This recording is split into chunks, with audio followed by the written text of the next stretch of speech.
They laughed at her shoes, mocked her voice, and whispered about her skin. No one saw her power. Yet.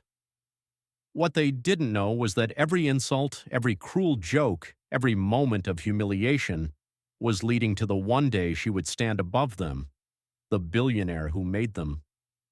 The envelope arrived on an ordinary morning, elegant and heavy, its embossed letters catching the sunlight streaming through the window. It carried an invitation to a dinner at the Whitmore estate, a gathering of the city's elite. For most, it would have been exciting, a chance to mingle and network. For her, it was a test, a measure of how far she had come and simultaneously a reminder of how far she had yet to go. She studied the invitation, tracing the gold lettering with her finger, and felt a strange mixture of anticipation and unease. She prepared carefully, choosing a black dress that was sophisticated but understated. It hugged her form without demanding attention, the kind of outfit that suggested confidence without arrogance. As she fastened the last clasp, she caught her reflection in the mirror. Her eyes, sharp and intelligent, carried a quiet determination. The woman staring back at her had endured dismissals, whispers, and countless moments of underestimation. Tonight was not about blending in, it was about observing, absorbing, and surviving with dignity. The drive to the estate was quiet, punctuated only by the hum of the tires on the road.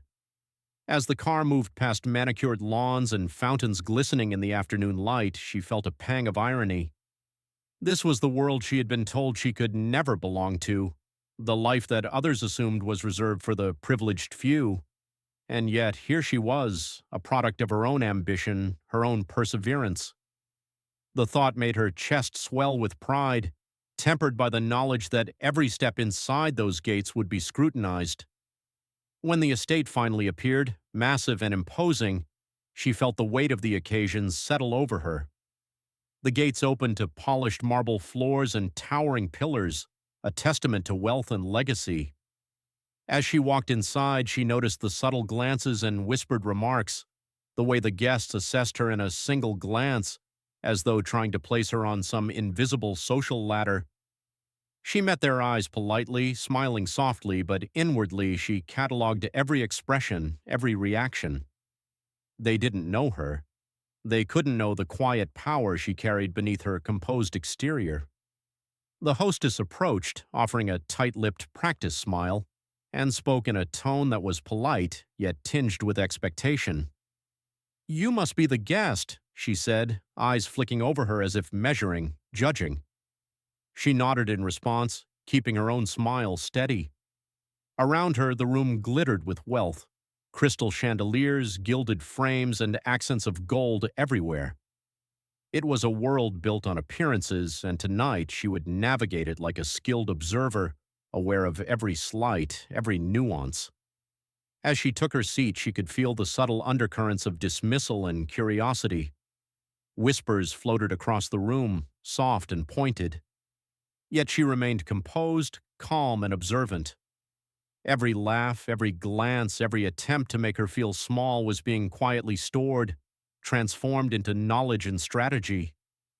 She had arrived in their world, and while they thought they held the power, they had no idea what she carried quietly within her, a patience that would turn tonight's humiliation into something far more powerful. The first course arrived, perfectly plated and steaming, but it did little to ease the tension in the room. Eyes followed her every move, small smirks and whispered comments drifting across the table like invisible darts. She lifted her fork with deliberate grace, meeting each glance with calm composure, though inside a quiet fire was building. Every laugh, every barely concealed sneer was a reminder of the arrogance she had endured her entire life. The hostess leaned slightly forward, her tone syrupy yet sharp. "Isn't this ambitious of you?" she asked, her words dripping with condescension. Guests tittered, barely hiding their amusement. The young woman nodded politely, a small controlled smile on her lips. "I suppose it is," she replied evenly, her voice soft but firm. The room fell into a brief silence, the kind that comes when someone speaks truth without raising their voice. The laughter that followed was forced, brittle, lacking the confidence it had carried before. Comments continued, subtle at first, observations about her accent, the modesty of her dress, the audacity of her presence, but they quickly escalated into sharper digs. "She's very particular, isn't she?" someone whispered, their voice carrying just enough for others to hear and join in. She remained composed, responding with measured nods and polite acknowledgement, letting her calm demeanor do the talking. It was a delicate dance, absorbing the blows, storing them, and allowing nothing to break her outward poise. As the evening progressed, the room seemed to tighten around her. Every whispered insult, every sideways glance, added weight, but also clarity. She saw them for what they were, entitled, arrogant, and entirely unaware of their own fragility. Their power was performative, dependent on others' submission. And tonight, she realized, their submission was no longer guaranteed. She didn't raise her voice or make a scene. She simply existed, steady, dignified, unshakable, and in doing so, she began to reclaim the room. Then came the comment that cut the deepest. The hostess, tapping a crystal glass lightly, said, "I hope you understand your place tonight. We wouldn't want you to overstep. It was meant to intimidate, to remind her of the invisible lines she was not supposed to cross." She smiled faintly, tilting her head with quiet assurance. "Of course," she said, her tone calm, almost indifferent. The words were simple, but they carried an unmistakable undercurrent. She was not intimidated, she would not shrink, and she was entirely aware of the strength they had underestimated. By the time dessert was served, the young assistant she had noticed earlier had begun to stand a little taller, buoyed by her silent confidence. The room still buzzed with polite laughter and carefully measured compliments, but the energy had shifted subtly. The arrogance that had dominated the evening was no longer as certain, no longer as absolute. Every insult, every mocking glance had planted seeds, seeds of quiet awareness, of respect yet to come. And she sat there, composed, absorbing it all, knowing that the evening's humiliation was only a prelude to the revelation yet to come. As the dinner progressed, the young assistant became increasingly visible in her awareness. He moved nervously, balancing trays and trying to anticipate every command, flinching at the slightest correction from the staff around him. His unease was palpable, and she recognized the same tension she had felt years ago in rooms like this, rooms filled with privilege, judgment, and the subtle, constant weight of dismissal. A quiet pang of empathy stirred within her. Without drawing attention to herself, she offered a small gesture, a nod, a reassuring glance, a whispered, "You're doing well." The assistant froze for a moment, surprise written across his face. Then, cautiously, he straightened, just a fraction, as though a burden had lifted. The act was small, nearly invisible to everyone else in the room, yet it carried more power than the loudest declaration of authority. It was a reminder that influence was not always about control or dominance. Sometimes it was about quietly lifting others, giving them a spark they didn't know they needed. Meanwhile, the privileged couple at the table continued their subtle attacks, tossing pointed questions and insincere compliments in a bid to maintain control. She let their words pass over her, absorbing them silently while focusing on the patterns and rhythms of the room. Every glance, every whisper, every smirk told her something about them, their arrogance, their entitlement, their assumptions. They believed they were untouchable, that wealth and lineage granted them absolute authority. They could not have been more wrong. Her mind wandered briefly to the network she had cultivated over the years, the employees, the assistants, the people who had trusted her guidance and judgment, quietly building an empire alongside her. While they mocked and underestimated her, she had already orchestrated influence far beyond their perception. Every act of arrogance from the couple, every dismissive glance, only strengthened her understanding of how to wield her power, silently and effectively. A subtle shift began to take place. The young assistant, emboldened by her quiet encouragement, moved with slightly more confidence, adjusting his posture and delivering tasks with greater assurance. She noticed the small ripples spreading through the staff, the way others began to respond differently to him, how a tiny spark of confidence could alter the dynamic of an entire room. The realization was almost intoxicating. Influence could be exerted without spectacle, and respect could be commanded without confrontation. By the end of the main course, the room had transformed, albeit subtly. The couple's laughter had lost its bite, their dominance felt less certain. While they assumed they were controlling the evening, the reality was quite different. The young woman, quietly composed and deliberately observant, had begun to rewrite the power dynamics, not through spectacle, not through retaliation, but through presence, poise, and measured acts of unexpected kindness. It was the turning point, the moment when she moved from surviving the room to shaping it, when humiliation and observation began to converge into strategy, and when the seeds of the revelation yet to come were firmly planted. By the time the wine glasses were emptied and the conversation had begun to waver, a strange tension filled the room, something heavier than discomfort, something that hinted at anticipation. The young woman had observed every glance, every whispered comment, every barely concealed smirk, cataloging them silently. She knew the time had come to shift the energy completely, not with anger, not with theatrics, but with the quiet force of truth. She set her glass down with deliberate calm, drawing the attention of everyone at the table. A hush fell over the group as they instinctively sensed a change.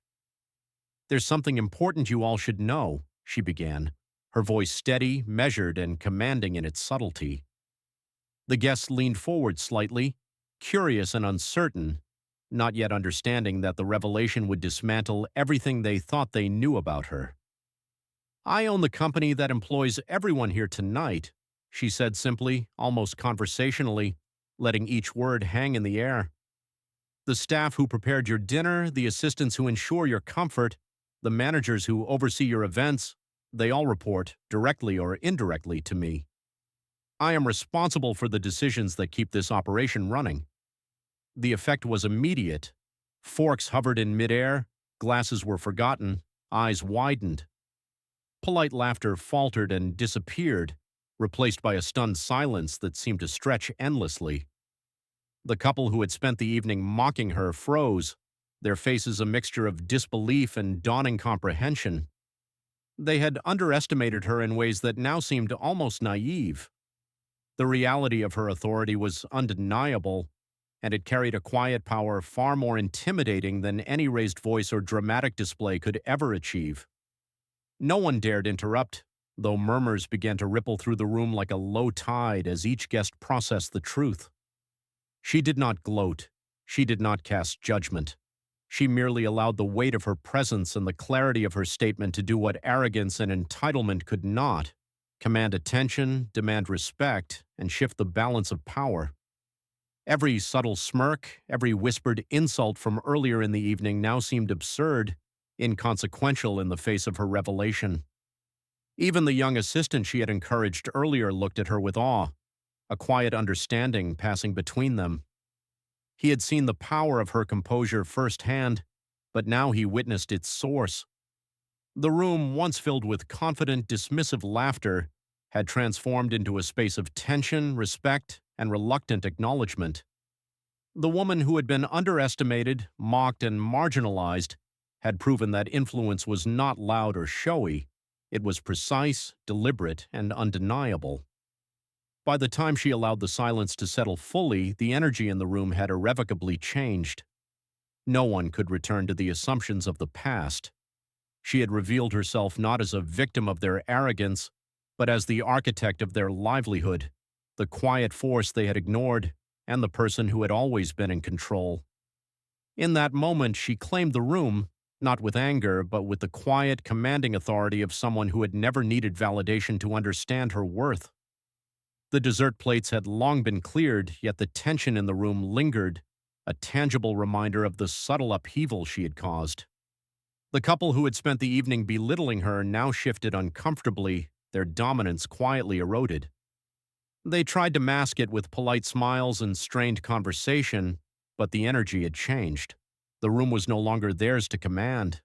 The quiet woman they had underestimated had reclaimed it with composure and presence. Her attention drifted again to the young assistant, the one she had noticed struggling under the weight of expectation. He moved more confidently now, shoulders squared, every action a little more assured. She offered a subtle nod, almost imperceptible, yet the message was clear. He was capable, he was seen, he was valued. That single act of quiet recognition rippled outward. Others noticed the shift, the unspoken validation she gave to those often overlooked. In a room that thrived on status and fear, this simple gesture carried more weight than any public acknowledgement could. She began to engage with the staff and younger guests, asking questions, offering encouragement, and listening with genuine interest. Each interaction was understated but deliberate, reinforcing her authority not through intimidation but through presence and empathy. She had learned long ago that true influence did not come from loud declarations or displays of wealth. It came from understanding, observing, and quietly empowering others. By the end of the evening, it was clear that the balance of power had shifted. The couple who had mocked her earlier attempted to regain control with forced humor and clumsy compliments, but their efforts fell flat. Their arrogance, which had seemed untouchable for so long, now appeared hollow and brittle. She had dismantled it without raising her voice, without confrontation, simply by being herself and refusing to be diminished. Their discomfort was a quiet, satisfying confirmation that respect could not be demanded. It had to be earned, and she had earned it effortlessly. Throughout the room, subtle changes took hold. The assistant moved with newfound confidence. Other staff members who had been silent observers began to engage more freely, emboldened by her composure and the clear recognition of their contributions. Even some of the guests, previously indifferent or dismissive, glanced at her with curiosity and cautious respect. She had shifted the energy of the room without spectacle, without vengeance, through poise, integrity, and quiet authority. As she rose to leave, the room's focus followed her naturally. Heads turned, some in lingering surprise, others in acknowledgement of a power they had long ignored. She walked away with the knowledge that victory need not be dramatic to be absolute. The evening's humiliation, the subtle jabs, and whispered condescension had all been transformed into a quiet, deliberate reversal. By empowering those who had been overlooked and allowing arrogance to collapse under its own weight, she had achieved something far greater than retaliation. She had commanded respect, not with force, but with unwavering grace and strategic patience, leaving a mark that would linger far longer than any insult ever could. The evening finally came to a close, and the last of the guests had departed, leaving a quiet hush over the Whitmore estate. The chandeliers still shimmered, casting long shadows across the polished floors, but the tension that had defined the night had dissipated, replaced by a subtle awareness that lingered in the corners of the grand room. She stood alone for a moment, absorbing the weight of what had just transpired. The humiliation, the whispered insults, the condescending glances, they had all been transformed in her mind into lessons of resilience, patience, and quiet authority. She walked to the balcony and stepped into the cool night air, letting it wash over her like a cleansing tide. The sky stretched wide and endless, and for the first time that evening she allowed herself to breathe without restraint. Her mind replayed the moments that had stung the most, not with bitterness, but with clarity. Each insult, each pointed look, each casual remark meant to diminish her had been nothing more than a prelude to the realization of her own power. She had endured and observed, and now she had emerged not just unscathed, but elevated. Later, in the solitude of her home, she stood before a mirror.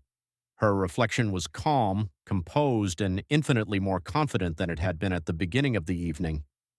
She did not see the woman they had tried to humiliate. She saw someone who had weathered judgment and underestimation, someone who had navigated a world built on privilege and entitlement without losing her integrity or poise. The reflection staring back at her carried the quiet authority of someone who had always known her worth. She whispered softly, "Your value has never depended on their acknowledgement, and it never will." Her thoughts turned to the young assistant and the other overlooked faces in the room that night. She realized that the true measure of strength was not in asserting dominance over others, but in quietly empowering those who had been dismissed, in giving confidence to the undervalued, and in allowing influence to spread naturally through respect and example. It was a subtle, profound victory, one that no loud words or dramatic gestures could have achieved. As she stepped outside the next morning, the sun spilling across the streets in warm golden light, she walked deliberately, feeling lighter, freer, and entirely in control of her own narrative. She did not need apologies, acknowledgement, or validation from those who had underestimated her. She had already claimed the recognition that mattered most, the recognition that came from knowing her own value and exercising her power with integrity. The lesson of the evening was clear. Respect cannot be demanded, and status alone does not confer authority. True strength is revealed in composure, empathy, and quiet action. And while the world may attempt to belittle, dismiss, or underestimate, the ultimate power lies in rising above, in building quietly and deliberately, and in allowing one's worth to shine on its own terms. In that, she had triumphed, not loudly, not vindictively, but entirely and irrevocably,